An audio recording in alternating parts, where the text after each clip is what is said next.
sister Monica's channel. This is part 1 of making Haitian cuisines as a welcoming celebration for my family. If you enjoy these videos, please make sure to like, share, and subscribe for more lovely content. So this is the pork meat I'm going to be using to make the grill. I'm going to start by cutting it into small sections. And I'm just doing this to make it easier for me to manage. And I'm going to put it in this bowl.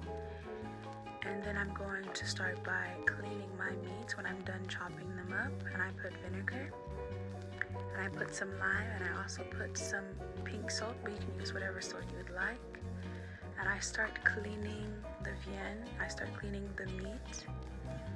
And I wash them. And I put some boiling water. And I add in my ingredients.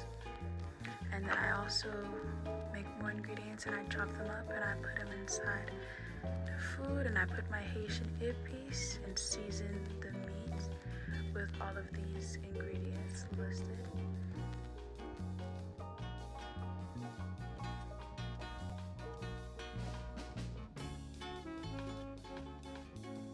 And I'm going to start by putting them into my meat. I'm going to use some gloves because this is a very messy process, or you can just use a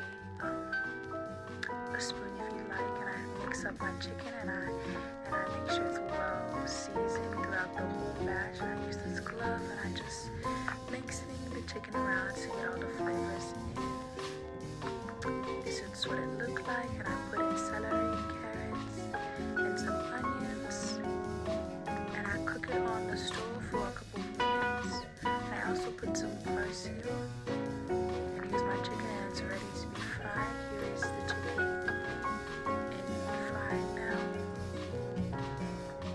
Here's another clip of it frying. And here's what it should look like. And here is the meat.